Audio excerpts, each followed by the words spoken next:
can you sue for only emotional distress damages in Washington? The short answer is yes, but I have a big caveat to that. It's not very often that we would see claims like that. So generally in Washington, to have a claim for emotional distress, you must also have a physical injury associated with that. So for example, you're in a car accident and now you have stress, anxiety, and depression because of the repercussions of that collision. But generally where we have situations where the court would not see emotional distress without injury is things where we hear stories of maybe somebody's getting evicted from their apartment and they feel like it's a wrongful eviction, and so because of this now they can't find housing, they're going to lose their job. Yes, that may be extremely stressful and cause a lot of pain and suffering from an emotional standpoint, but the courts say, well, there isn't a physical injury associated with that, and so we don't want to tie up the courts with every kind of incident where there is some sort of stressful situation for somebody.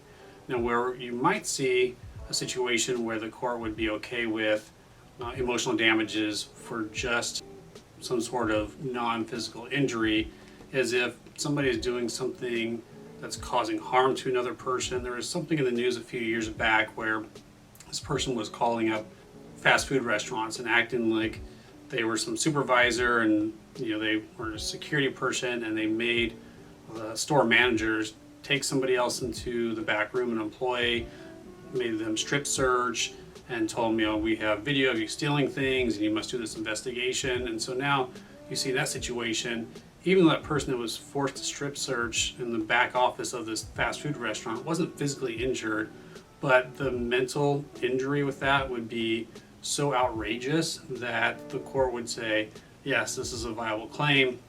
This action was extreme.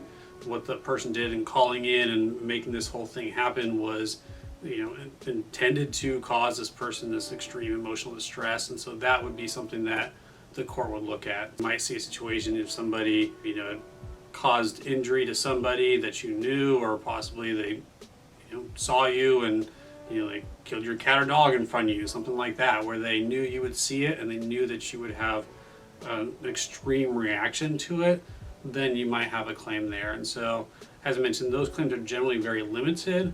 Most of the time we see emotional distress damages tied to some sort of other physical injury, but they do exist.